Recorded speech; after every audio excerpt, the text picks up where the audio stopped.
계속된 불행으로 지쳤을 때, 계속된 불행으로 지쳤을 때라는 제목으로 하나님 말씀 증거하도록 하겠습니다. 인간은 지극히 약한 존재입니다. 그래서 뭐든지 계속하면은 지치게 돼 있습니다.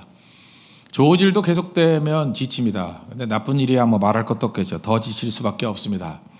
어떤 할머니에게 사랑스러운 손자와 손녀가 있었습니다. 근데 가까이 살지 않아서 자주 볼 수 있는 기회가 없었습니다. 그런데 그 아들네 부부가 뭐 어디 외국에 여행을 간다 그래가지고 일주일 동안 좀 아이를 맡아줄 수 있냐 그랬더니 아주 기쁜 마음으로 오케이 하고 이제 맡았습니다. 그래서 아이가 온 첫 주에 감사금을 드렸어요. 보니까 저는 이제 헌금을 보잖아요. 10,000원을 드렸습니다. 손주를 볼 수 있어서 감사합니다. 10,000원 헌금을 했어요. 뭐 액수가 중요하기 때문에 이제 얘기하는 거예요. 그다음 일주일이 지났습니다. 이제 드디어 애들이 갔어요. 그 다음 주에 감사헌금을 또 드렸습니다. 손주들이 잘 갔다고 50,000원 감사헌금했습니다. 거기 내용은 뭐 잘 써 있지 않았지만 저는 이렇게 해석을 했어요. 일주일에 고난이 끝났다. 뭐 이런 식으로 고난의 일주일이 끝났다. 표정이 그래서 표정이 그 애들이 귀엽긴 귀여운데 쉬운 일이 아니다. 잘 보세요. 그 좋은 일도 계속 반복이 되니까 일주일 정도 하니까 못 견디게 되는 거 아니겠습니까? 나쁜 일이야 말할 것도 없겠죠. 계속되는 투병, 질병이 빨리 나아버려야 되는데 이게 계속해서 고비가 또 오고 고비가 오고 하면 사람이 지치게 돼 있습니다. 계속적인 돈 문제, 재정이 악화되고 하다 보면 언제 이게 끝나나 이런 생각이 들죠. 뭐 10년이라도 안 끝나는 집 있잖아요. 뭐 20년이 돼도 계속해서 어려운 가운데 있고 계속되는 자녀 문제가 있습니다. 이거 언제 끝나나. 첫째가 끝나니까 또 둘째가 말썽 일으키고 계속 이럴 때가 있다라는 것입니다. 이때에 이렇게 계속되는 불행으로 지쳐 있을 때 하나님께서 우리에게 주시는 지침이 있다라는 거예요. 오늘 그 배경이 오늘 시편 50편입니다. 시선 돌리라는 것입니다. 오늘 뭐 다 분석은 못하겠습니다. 5절을 보십시오. 나의 백성을 내 앞에 모으라. 하나님께서 지금 오라는 거예요, 우리를. 그리고 7절 하반절을 보니까 나는 하나님이고 내 하나님이로다. 무슨 얘기입니까? 시선을 내게 돌리라 그런 뜻입니다. 현실만 바라보지 말고 불행만 바라보지 말고 나한테 와서 나 쳐다보라는 거예요. 현실은 어렵습니다. 현실은 언제나 터프합니다. 현실만 보지 말고 환경만 보지 말고 불변하시는 하나님을 바라보라는 거예요. 시선 찬양과 똑같죠. 모든 시선을 주께로 돌리고 그게 중요하다는 것입니다. 자기중심은 참 무섭습니다. 자기중심이 무서운 이유가 뭐냐 하면은 이게 환경만 어려워지는 게 아니라 본인도 참 어려워지기 때문에 그렇다는 것입니다. 광야 40년 동안 이스라엘 백성들 한번 예를 들어보겠습니다. 환경이 어렵습니까? 물론 어려운 것도 있겠죠. 근데 환경이 최악까지는 아니었습니다. 광야인데 일반 광야가 아니잖아요. 하나님께서 먹을 거 줬잖아요. 만나를 주시고 메추라기를 주시고 광야지만 바위에서 물 나왔잖아요. 광야인데도 마실 물이 있었다고요. 광야지만 너무 덥지 않았습니다. 선크림 안 발라도 될 정도였어요. 구름 기둥이 있었어요. 밤에 뭐 추워서 5도로도 안 떨었습니다. 불 기둥이 있었어요. 그것이 인도도 해줬고 보호도 해줬고 그래서 어디로 갈지 뭐를 뭐 헷갈리는 상황도 아니었어요. 내비게이션이 있었다고요. 불기둥 내비게이션, 구름기둥 내비게이션. 그러니까 이 정도면 광야는 광야지만 필요한 거 다 공급이 됐다라는 것입니다. 그래서 광야지만 최악은 아니라는 거예요. 그런데도 불구하고 이스라엘 백성들을 걸핏하면은 애굽으로 돌아가자 이랬다는 것입니다. 그거 왜 그래요? 그 자기중심적인 삶이기 때문에 그렇습니다. 지금도 마찬가지예요. 아무리 좋은 여건이 있다 할지라도 우리 신앙인들이 자기중심이 되놓으면은 언제나 원망과 불행감에서 벗어날 수가 없다라는 것입니다. 왜 그렇습니까? 자기중심이면 내 마음이 중심이거든요. 아무리 좋은 환경도 내 마음에 딱 맞아떨어질 수 있습니까? 너무 자기중심이 돼버리면요 결혼도 힘들어요. 왜냐하면 내 마음에 딱 맞아떨어지는 여자가 어디 있으면 내 마음에 딱 맞아떨어지는 남자가 어디 있겠어요. 그러니까 항상 아쉬운 거예요. 존재하지도 않는 거 어디 구하고 있어요. 그죠? 뭐 젊었을 때는 10가지 중에 9가지 맞는데 1가지가 부족해. 그럼 그거 굉장한 존재예요. 그거 승천하기 직전의 존재예요. 그런 사람 없다고요. 근데도 있을 거라고 생각을 한다고요. 있을 거라고. 근데 이제 시간이 가면 갈수록 자꾸만 이렇게 양보하게 되는데 결국에는 자기가 생각하는 그거예요. 자기중심. 그런 게 어디 있겠어요. 여러분 집도 마찬가지예요. 아무리 좋은 집도 자기에 딱 맞는 집이 어디 있냐고요. 그래서 제가 홈쇼핑 같은 거 해가지고 리턴하는 거 별로 안 좋은 거라 그러는데 이유가 뭐냐면 뭘 보고 난 다음에 나쁜 점을 찾아요. 마음에 안 드는 거. 마음에 딱 들 리가 없어요. 뭐든지 마음에 안 들어요. 안 들면 그걸 수용하는 법을 배워야 되는데 한 번, 두 번 리턴하는 사람이 또 리턴한다고요. 그래서 블랙 컨슈머가 되는 거 아니에요. 그거는 물건에서 끝나는 게 아니라 그 정신이 썩고 있는 거라고. 자기 중심이 더 강화되는 거예요. 그죠? 내 마음에 안 들어. 내 마음에 안 들어. 내 마음에 안 드는 사람 누가 와도 마음에 안 들게 돼 있다고요. 그게 이스라엘의 스피릿이었어요. 여러분, 아담과 하와가 하나님을 범죄했던 장소가 에덴 동산이라는 거 잊지 마십시오. 에덴 동산은요, 퍼펙트 플레이스예요. 완벽한 장소예요. 그죠? 완벽한 장소인 에덴 동산에서도 불만이 있었어요. 하나가 뭐예요? 뭐 선악과 먹지 말라는 거. 그게 인간이라는 것입니다. 그래서 자기중심이 이래서 무서워요. 자기중심이 범죄의 그 토양이 됐다는 것입니다. 그래서 우리는 언제나 시선을 내 중심에서 하나님께로 향하는 모습이 반드시 필요하다는 것입니다. 환경하고 관계없다는 것이 다윗의 예를 들어보면 더 명확하죠. 다윗은 광야에 살았습니다. 쫓기는 인생이었어요. 그런데 시편 116편 12절 보니까 내게 주신 모든 은혜를 내가 여호와께 무엇으로 보답할꼬. 그 쫓겨다니는 인생에서 광야에서 은혜가 있대요. 내가 하나님께 이 은혜를 어떻게 보답할꼬. 내가 어떻게 보답할꼬. 환경이 좋았습니까? 사울은 계속 죽인다고 오고 환경은 어려웠고 먹고 살기도 힘들었고 얼마나 먹을 게 없었는지 뭐 제사장이 먹는 진설병 얻어먹고 그랬잖아요. 그럼에도 불구하고 하늘과 땅을 진동할 정도로 찬송을 불렀던 이유가 뭐냐면 그의 시선이 하나님께 가 있었기 때문에 그렇다는 거예요. 오늘도 한 번쯤 한번 생각해 보십시오. 지금 내가 이렇게 불행감을 느끼고 지쳐 있는가? 그 환경을 쳐다보거나 자기중심적이 아니었는가? 그러니까 성질 안 좋은 사람들은요 항상 지성질에 죽으려 그래요. 왜냐하면 자기 마음에 안 들거든. 그러면 자기 마음에 들게 환경이 변화될 가능성은 거의 없어요. 에덴 동산에 대해서 불만이 있었다니까요. 내가 바뀌어야죠. 주님 바라봐야죠. 그게 꼭 필요하다라는 것입니다. 여기 7절에 나는 하나님 곧 내 하나님이로다. 이게 무슨 얘기예요? 옛날에 뭐 그런 프로그램 있었죠. 나는 가수다. 아, 뭐 가수 아니래? 근데 나는 가수다가 뭐예요? 가수로 알아달라 그 얘기 아니에요? 뭐 어느 프로그램 보니까 나는 아버지다 그런 프로그램도 있대. 그 아버지지만 아니에요? 아버지로 알아달라 그 얘기 아니에요? 이거 굳이 말한다면 나는 하나님이다 그거잖아요. I am God. I am your God. 무슨 뜻이에요? 하나님으로 좀 알아달라는 거예요. 아, 내가 하나님인데 왜 약간 걱정하고 그러냐? 뭘 보고 지금 낙심하고 그러느냐? 그러니까 지칠 수 있다라는 거예요. 날 쳐다보고 지칠 수 있니? 그 얘기죠. 문제는 지치는 건 이유는 나를 쳐다보지 않았기 때문에 그렇다는 것입니다. 오늘도 우리 모든 성도들 주님만 바라보는 은혜의 시간이 되기를 바랍니다.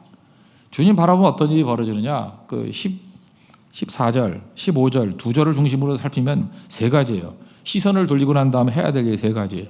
첫째는 무조건 감사하라는 거고, 두 번째는 서원을 갚으라는 것이고, 그리고 세 번째는 환난 날에 나를 부르라, 기도하라는 거죠. 이 세 가지 한번 살펴보겠습니다. 주님께 시선을 맞추고 이제 우리가 치열하게 해야 될 일이에요. 세 가지를 하면은 우리의 그 모든 두려움이나 또 지친 상태에서 회복되고 새 힘을 얻게 된다는 것입니다. 첫 번째는 감사하라 그랬죠. 14절 감사로 하나님께 제사를 드리며, 어제하고도 연결이 되네요. 찬송이 제사라 그랬죠. 찬송의 제사, 입술의 열매다. 감사도 제사예요. 하나님께 감사로 드릴 수 있는 제사가 있다는 것입니다. 아무리 힘들어도 그냥 감사하는 거예요. 이게 참 무서운 겁니다. 뭐 감사할 게 있어서 이렇게 따지지 말고, 그리고 신앙이라는 건 뭐라 그랬어요? 이게 이성이 아니라 그랬죠. 이해가 아니고 만남이라고. 예수님 만나는 게 복음이거든요. 그러니까 예수님 만나서 하듯이 우리 누구 만나면 인사하잖아요. 그냥 계속 감사하는 거예요. 근데 묘한 게 뭐냐 하면 이것만은 확실해요. 감사를 왜 해야 되냐 이렇게 물으면은 정확하게 지금 속 시원하게 대답을 해줄 수 없을지 모르지만 감사를 하면 길이 열려요. 감사를 하면 모든 막혔던 길이 다 열린다니까요. 감사로 길이 열렸던 대표적인 사람 다니엘 아닙니까? 다 막혀버렸잖아요. 사자굴에 들어가야 되잖아요. 그런데 다니엘서 6장 10절에 보니까 하루에 3번씩 평상시 하던 대로 기도했죠. 하나님께 기도하고 또 그의 하나님께 감사하였더라. 기도의 색채가 뭐냐? 감사 기도였어요. 그랬더니 사자굴에서 건짐을 받지 않습니까? 또 대표적인 것이 사도행전 16장에 나오는 빌립보 감옥에 갇혀 있는 바울과 실라. 바울 25절 보니까 한밤중에 바울과 실라가 기도하고 하나님을 찬송하며 죄수들이 듣더라. 어떤 일이 벌어져요? 감사하니까, 감사기도 하니까 갑자기 큰 지진이 나서 옥토가 움직이고 옥문이 열려버렸어요. 그리고 이 묶여있던 이 체인이 다 풀려버렸어요. 그리고 그 여기 왜 갔어요? 교회 세우러 갔잖아요. 근데 교회가 잘 안 세워졌죠? 뭐 회당도 없고. 그래서 뭐 강가에 가서 뭐 누구 있나 봤더니 거기 루디아 만나고 그 정도로 힘들었잖아요. 근데 이 사건 이후에 간수의 온 집이 다 믿었잖아요. 주 예수를 믿으라. 그리하면 너와 내 집이 구원을 얻으리라. 16장 31절 말씀 아니에요? 벌써 교회 개척의 길이 열리잖아요. 저는 사도행전 16장의 내용들을 길이 열리는 사건이라고 생각해요. 언제부터 길이 열렸어요? 그냥 감사하니까. 지금 바울과 같은 상황에 놓일 수 있습니다. 뭐 하나님 잘 섬기고 충성했는데 왜 감옥에 들어가죠? 왜 착고에 매여 있죠? 이게 뭐예요? 그 분석 안 했어요. 하나님께 원망의 기도도 안 했어요. 그냥 찬송하고 기도하고 감사했어요. 그때 길이 열리잖아요. 우리는 따라하기 천재들 아닙니까? 그냥 따라가면 돼요. 오늘도 묻지 마십시오. 감사가 충만해지면 그 압력이 우리를 가두고 있는 것들을 다 깨버린다는 것입니다. 도저히 우리를 묶어놓을 수 없다는 거예요.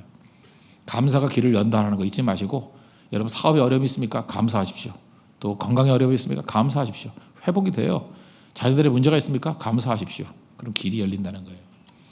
그리고 두 번째 우리가 살필 내용들은 뭐냐면 서원을 갚으라는 거죠. 14절 하반절 지존하신 이에게 내 서원을 갚으며.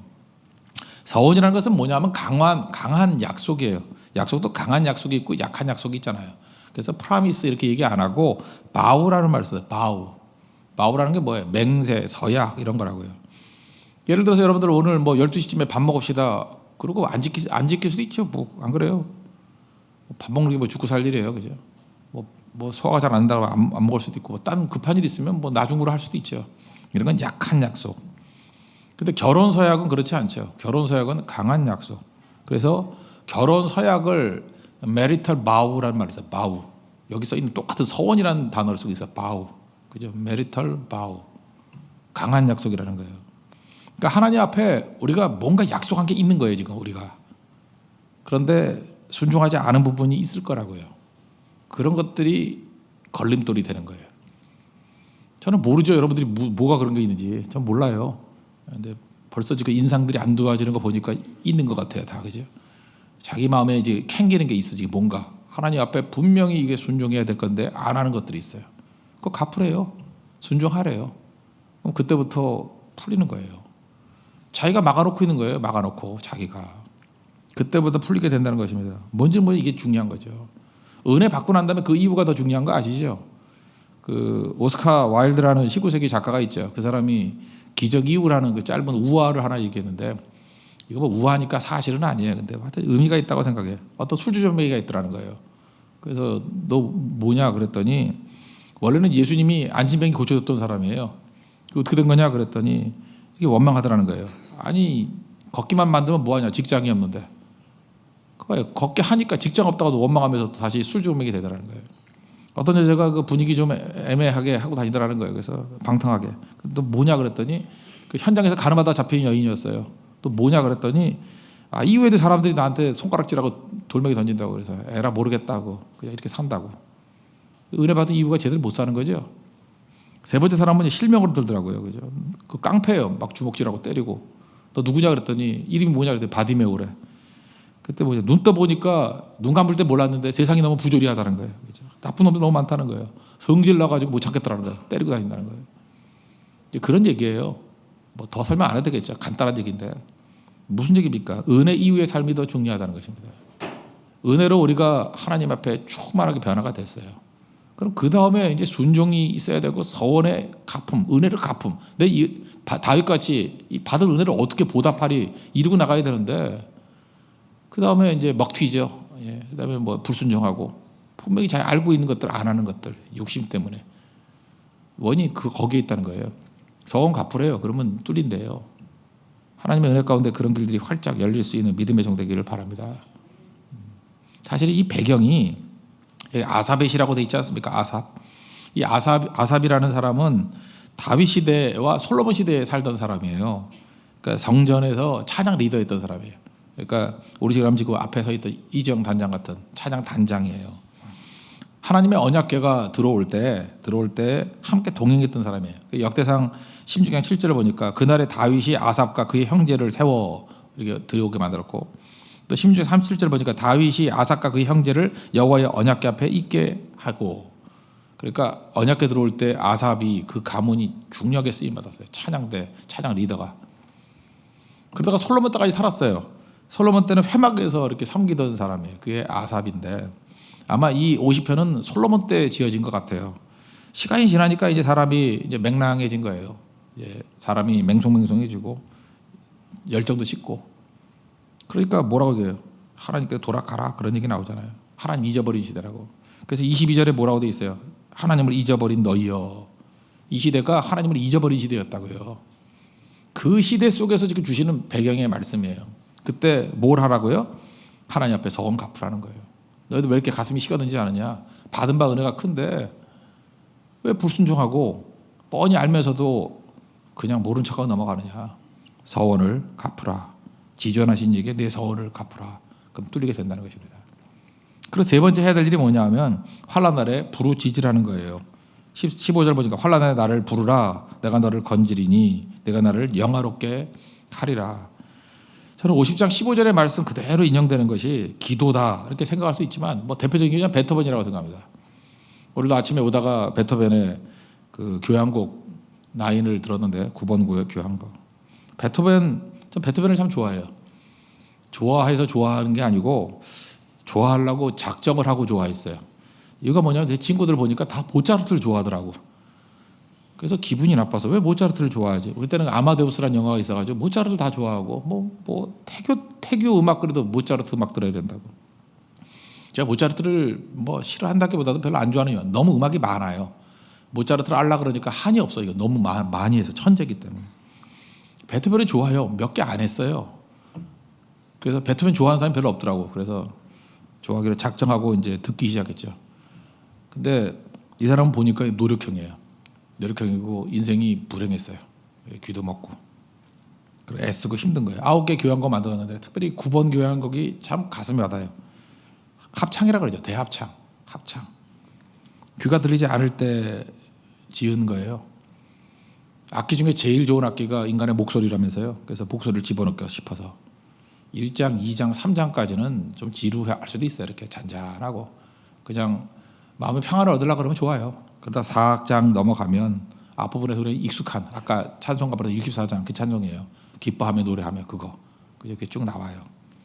나오다가 그 컨셉이 슐러의 자유라는 거, 슐러의 자유라는 그 내용을 기반으로 해서 지어진 거예요. 자유와 기쁨이 만끽되는 그런 부분이에요. 우리 보통 그러잖아요. 자기 환경에 관한 음악 지른다 그러잖아요. 불행할 때는 어둡고 슬픈 노래 부르면 사람들에게 호소력이 있는데 베토벤은 안 그랬어요. 그걸 뛰어넘는 음악을 만들기를 원했다고. 그래서 이거 9번 작곡할 때 하나님 앞에 기도했대죠. 하나님 내게 주신 고통을 뛰어넘을 수 있는 작곡의 힘을 달라고. 그리고 하나님을 노력하고 가장 밝은, 그래서 이거 환희의 노래라고 그러잖아요. 내가 귀 먹었을 때 환희의 노래, 기쁨의 노래를 전달하게 주십시오. 그랬다는 거예요. 그래서 4악장에 보면 거기 중간에 테너부터 딱 나오는데 그때 막 소망이 생겨요. 나도 이렇게 노래 잘해서 얼마나 좋을까. 그 테너가 희망이에요. 그러고 난 다음에 소프라노가 나오는데 무지 높아요. 소리가 무지 높아서. 그래서 처음에 이 악보를 줬을 때 소프라노 하는 여자들이 항의했대요. 이거 어떻게 부르냐고 좀 낮춰달라고. 그랬더니 베토벤이 그랬대요. 뭐 수화로 얘기했겠죠. 그죠? 너 연습 더 해. 그랬대요. 중요한 얘기예요. 연습 더 해.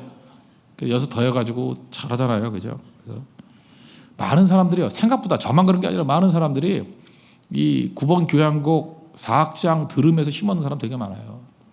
이게 17분에 18분이니까 17분 57초인데 그거 들으면서 힘을 얻어요. 힘을 얻고 다시 일어나요. 저는 그 베르린 필하모닉의 그 카라얀 거를 주로 많이 듣는데 카라얀 하는 거 한 17분 18분 정도 돼요. 그때가 일어서는 시간이에요. 그 안에 우리 인생의 모든 난관과 어려움에서 일어서는 모든 힘들이 그 안에 다 숨겨져 있더라는 것입니다.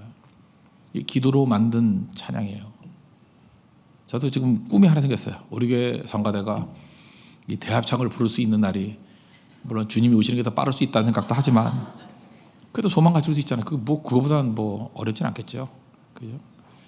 이거 찬양하면서 우리 전 성도가 절망과 낭만과 어려움 속에서도 그걸 딛고 그 전교일의 찬양이 됐으면 좋겠어요. 그죠? 물론 뭐 솔로이스트들이 몇 명 있어야 되겠지만 그죠? 다 같이 이 찬양할 수 있는 교회. 그게 능력이라는 것입니다. 언제 가능해요? 노래 실력으로만 되는 게 아니에요. 노래 못하면 어떤 사람 손만 들어도 돼요. 그죠? 어떤 날 벌떡 일어나면 되는 거고 대합창이 돼야죠. 그래서 모든 시선을 주님께 드리고 있는 자리에서 생각하지 말아요. 그냥 감사하세요. 그럼 길이 뻥뻥 뚫리는 거예요. 우리 앞에 어떤 것도 막을 수 없어요. 감사하면 길이 열려요. 감사하면. 그리고 우리 각자가 서원했던 것들 있잖아요. 자기 자신의 바우가 있잖아요. 그죠? 그것들을 다 갚으며. 그래서 막혔던 것들이 여기서 뻥뻥 소리가 나는 거예요. 그죠? 막힌 장애물들이 다 없어져 버리는 거예요. 그리고 하나님 앞에 환난 날에 부르짖게 될 때 주님께서 응답하신다고. 그리고 마지막 모습이 뭐예요? 그걸 통해서 내가 영화롭게 되리라. 이게 교회입니다. 이런 꿈을 꾸고 여러분 삶 가운데 이런 것들이 이루어지고 우리 교회 가운데 이러한 능력이 이루어지는 우리 거룩한 종들 되기를 축원합니다. 기도하겠습니다. 이제 다 같이 하나님의 영광이 드러나는 종들 되게 해달라고, 시선을 주께 두게 해달라고 기도하시고, 시선 돌리는 후에 세 가지, 감사하고 서원을 갚고 환난 날에 부르짖는 우리 하나님 종 되게 해달라고 다 같이 간구하도록 하겠습니다.